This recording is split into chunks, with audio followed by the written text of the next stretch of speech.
1 in 3 marriages ends in divorce.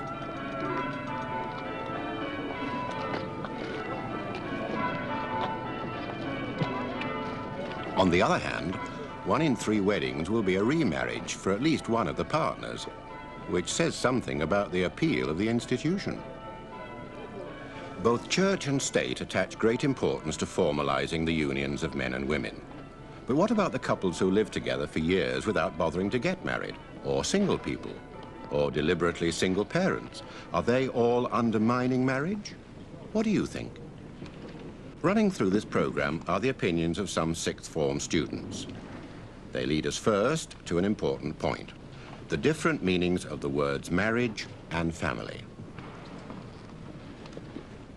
Martin, can you tell me anything about your parents' marriage? They're very happy indeed. How do you know they are? What is it about their marriage which makes you say that? Just their reaction to each other, to other people, and the atmosphere that they give off in the house. Yeah, I'd like to have children, but then again, I think that's partly why I believe in marriage, because I think marriage is the best stable environment to bring up kids in. And I think if you're going to have a family, a good, happy marriage is a very good basis to bring up kids. To define marriage and family, here's Jacqueline Burgoyne of Sheffield Polytechnic. The kind of obligations, duties, responsibilities between members of families are seen as permanent. You can't decide that you are no longer a brother or a sister or an aunt or a cousin. We must all of us have felt at least once that we'd like to be free of someone in our family, or the lot of them. But marriage now is something where we do see it's over if that couple relationship no longer meets the needs of one or both of them. So that what we have now is a marriage relationship at the heart of the family, which is temporary, and yet family relationships which we construe as permanent. What part do our sixth formers think they and their spouses will play in their marriages? I hope that when I get married, my husband will want to take as equal a role as possible in bringing up the kids, and he will be very much involved with the children so that we'll both bring them up. I don't think I'd be as bothered about housework. I think that I would, I don't know, I think I would share the workload in the marriage. I mean, I'd do the housework and cooking as much as my wife. And if necessary, I don't know. I'd be a lot more independent of my husband than my mother is. I'd marry at about, I don't know, at least 24. I'd want my own sort of life before I got married, and I'd want to continue with a career when I got married and have my own independent income. So I just wouldn't have to rely upon my husband the whole time. I don't think it's right. I think that both parents should have responsibility towards a kid, not just one or the other, not just either the mother or the father. Well, ideally it should be both, if possible. Yeah, but it's not possible, is it? And can you really see it being possible that the father has maybe 2 days' work a week and the mother has 2, or any situation like that? No, the whole of society is geared to mum looking after the kids, isn't it? It can be. Yes, it can, if you're lucky enough to find a sympathetic employer. Patricia Hughes and her husband share a job and the care of their child equally. They work for a small Quaker charity. This way, the charity gets 2 good brains for the price of 1. Or so says John Flatt, who runs it. Look at the future of the unit and see how we get on with that. Hi, Tisha. I'll be seeing you then Monday, 5 o'clock. Bye-bye. Bye now.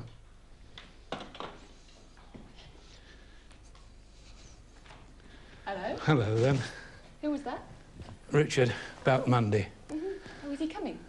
He's a bit vague about when, you know. I think there was a letter here, actually, that I noticed. Oh, this one's from Roz. And she says she can come on Monday, so I expect Richard will come along. Fairly safe bet, he's the other half. Can I have a look? but I've got to finish that off. Patricia's husband, Stephen, picks up their daughter Maya from school. Is it raining? Take it off. Keep your cardigan on.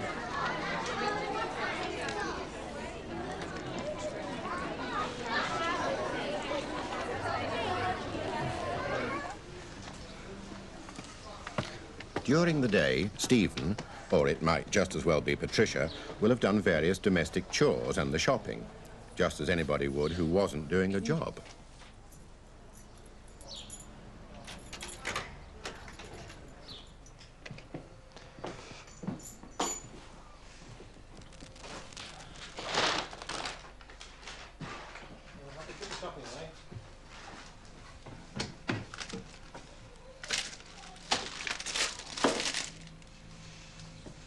Can you put the meat in as well? At the end of a day in the office, Patricia, or it might be Stephen, keeps the progress book up to date. This is how each half of the job tells the other how things are going.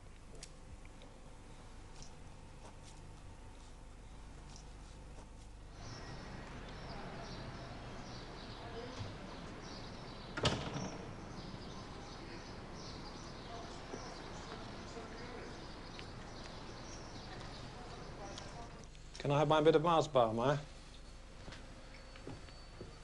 Thank you. How much is left? How did all this sharing come about? We didn't want to swap roles, really. We neither of us wanted to be the full-time breadwinner and the full-time at home. And it sort of evolved from that, I think. You wanted to spend time with Maya, and I did, and we neither of us wanted to give up on that. I think that was something that you liked hanging on to, wasn't it? Oh, definitely, yeah. I mean, I wanted to have a chance to be with my child, having decided to have one. I don't see any point in having one if you don't spend time with your child, and most men tend to get locked up in full-time jobs, which means they only see their children evenings and weekends, and it's been really nice not falling into that. I mean, it started off as wanting to share childcare, and out of that has, in fact, come sharing a job. We actually share a job at the moment. And from that has come looking at part-time work as a desirable thing in itself, that in fact I would never now want a full-time job. If there were no financial penalties, I would never want to go back. But of course there are financial penalties and sick leave and pension penalties of working part-time which need to be changed. But if that was changed, then I think many more people would want to work part-time. I think we've worked out quite well, discovering, although we've both really been trained in quite different ways. You look as if you're not sure. No, it's worked out fine. Yes. And I think job sharing is a different issue about how you actually share a job, and it's not necessarily all that easy, but the childcare sharing bit of this arrangement has been really good. I would never want to do anything else. Yes. Gonna look and tell me if it's all right? Stephen and Patricia have been able to work out a lifestyle that suits them, and Maya looks happy with it too. What about that way? You might like to consider, though, whether you personally would find their kind of arrangement really satisfying. What about marriages that don't work out? Two of our London sixth formers have had experience of this. You know, at first I thought, oh God, this is really awful, and it always seemed to be me who witnessed the arguments, because my brother, I don't know how he managed it, either wasn't there or was asleep. And I always heard everything, no matter what time of the night. I would sit in my bedroom, sort of in the dark, and I could always hear them shouting in two languages. You know, my dad would shout in German and my mum in English, and it was sort of big riots in the family. But I know now I think it's better. I wasn't, you know, emotionally so involved in it as my parents were, but personally, I was glad they got divorced myself, because all the worst part for me was before they got divorced. All the tension, sort of arguments, and not really knowing I didn't really know what was going on a lot of the time, and that when the divorce actually did itself. I mean, when they separated, I was really quite relieved, sort of gave me breathing space. I think for my mum, it was a bad reason, because she said she wanted her independence, and then straight away she got involved in a relationship which is still going on now. But I feel personally that The whole point to her divorce has gone because she hasn't had the independence that she says she wanted. I think it's good that divorce does make people look at marriage more closely. Makes them think more. I think it's curious that people who've been through the pain of a divorce seem to want to remarry again, often very quickly. And I think that's the kind of marriage in our society, if you're not married. And so that for some people, a way of papering over and getting over the pain of the past is to enter into a new partnership. And often they do so with very, very high expectations that whilst the last one went wrong, this one is going to be different and this is going to be the good one. Bill and Denise Stevens are a case in point. This is Denise's first marriage, but Bill's second. Well, I was first married in 1947. That marriage lasted 30 years. I had 2 sons. One of those sons, I've got a daughter, so I'm a grandfather. So I've married a long time, but I don't view that marriage coming to an end as a failure, as a lot of people do put it in those terms. Why did it fail? I feel that it went a certain time, and in that time, 2 people grew away from each other. That doesn't mean to say either of us failed. So I've married a long time, but I don't view that marriage coming to an end as a failure, as a lot of people do put it in those terms. Why did it fail? People grew away from each other. That doesn't divorce seem to want to remarry again, often very quickly. And I think that's quite a lot about the kind of beliefs that we have about marriage in our society, that you don't feel quite complete, fulfilled if you're not married. And some people, a way of papering over and getting over the pain of the past is to enter into a new partnership, and often they do so with very, very high expectations that whilst the last one went wrong, this one is going to be different and this is going to be the good one. Bill and Denise Stevens are a case in point. This is Denise's first marriage, but Bill's second. Well, I was first married in 1947. That marriage lasted 30 years. One of those sons has now got a daughter, so I'm a grandfather. So I've married a long time, but I don't view that marriage coming to an end as a failure, as a lot of people do put it in those terms. Why did it fail? It went a certain time, and in that time, 2 people grew away from each other. That doesn't mean to say either of us failed. After all, if you were in a job for 25 years and decided you needed to move from that job, you didn't necessarily look back at that 25 years and say I was a failure in that job. And I think people view, a breakup of marriage quite often in a wrong way. I don't think either my ex-wife, my first wife, either of us exactly failed, but what we did do is grow away from each other. And I think we faced that, and I think a lot of people don't and live in misery.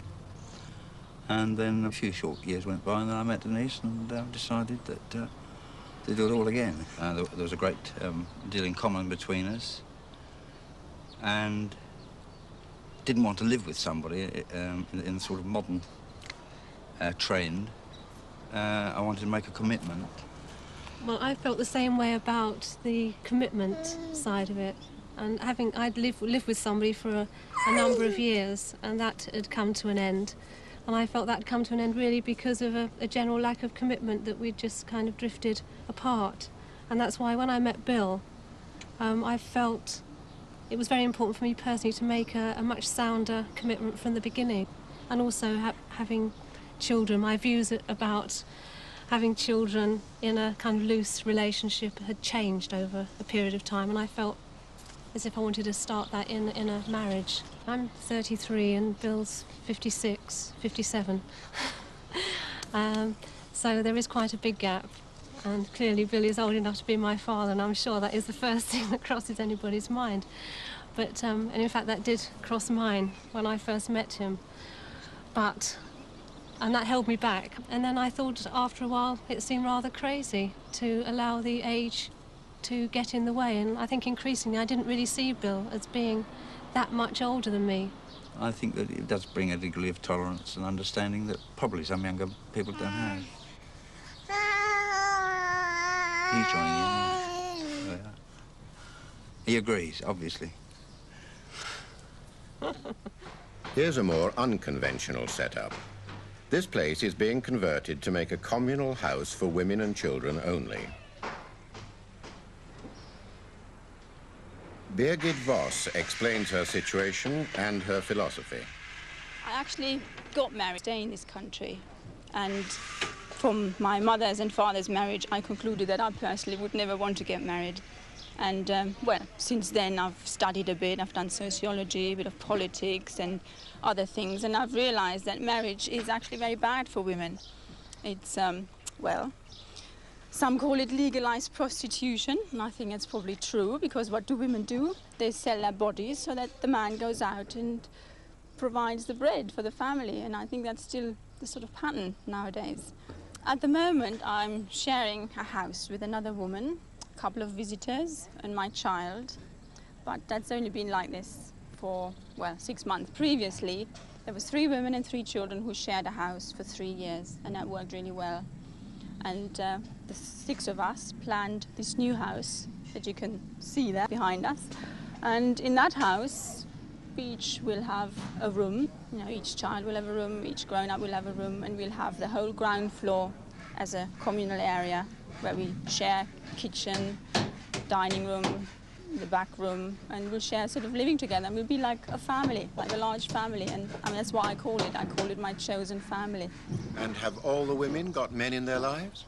Well, as fathers of their children, yes. Not necessarily as lovers, you know, but certainly as fathers of their children, and we all believe that shared childcare is very important.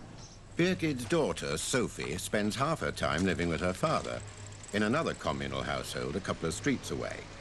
I think it's very important that men learn to nurture and care and be soft and feminine with their children, because if they do not learn that pretty soon, then they, the men who have power in this world, will use their destructive energy to destroy us all. I mean, they've already got bombs, we've got nuclear bombs, which in 3 minutes will destroy us.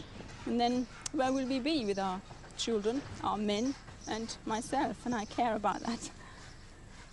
Sophie may not live with both her parents at once, but they do both have a part in her life and each other's. Truly single parents often have a very tough time. Belong to Gingerbread.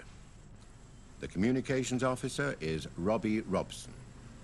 We in Gingerbread, that's the Association for One-Parent Families, always say that one-parent families are not problemless. They are families with special problems. And they face special problems because we are an orientated society. And we have a different kind of family structure where one parent is trying to be 2, is trying to undertake 2 roles. That is, to care for the children and also to be a breadwinner. And if you think about it, those 2 things simply conflict. Thoughts about single parenthood lead to the subject of illegitimacy. I don't think that when you go habitating that you should have children.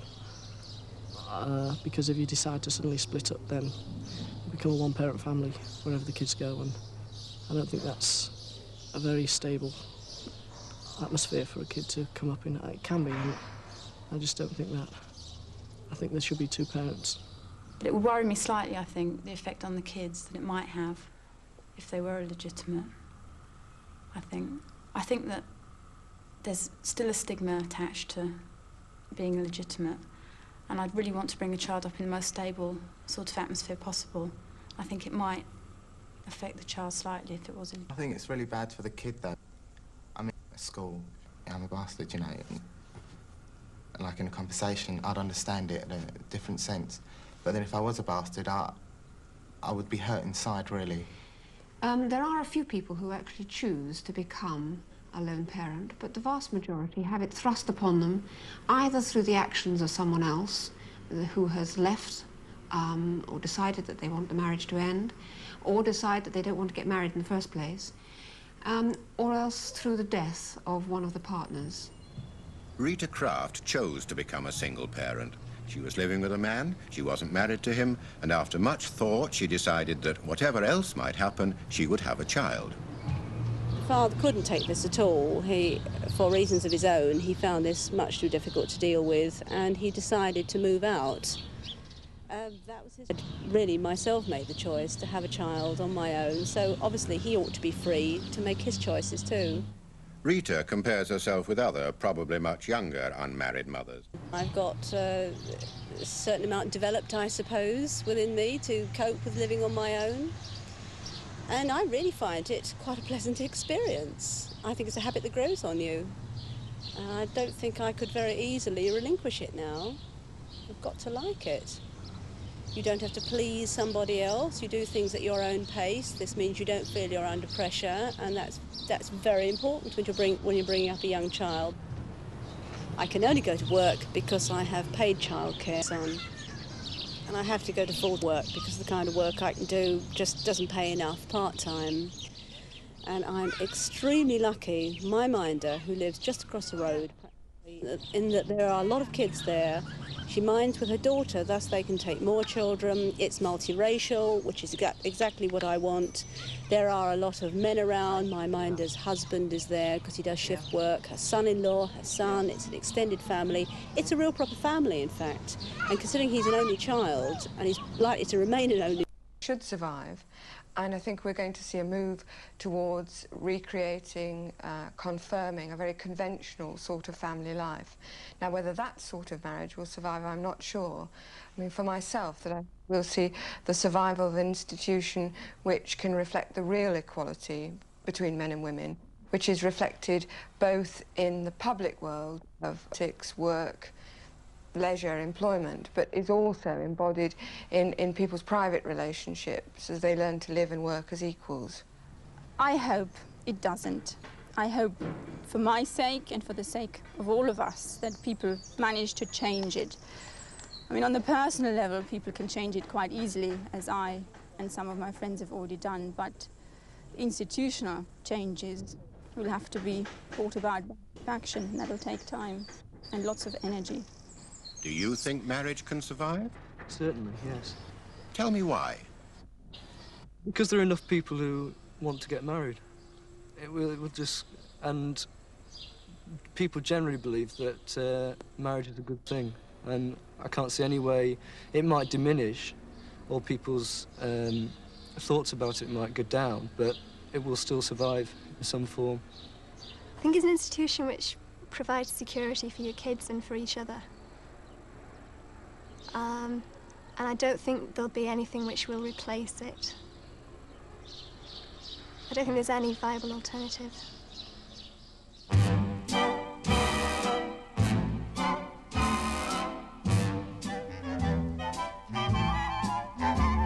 Love and marriage go together like a horse and carriage. This I tell you, brother, you can't have one without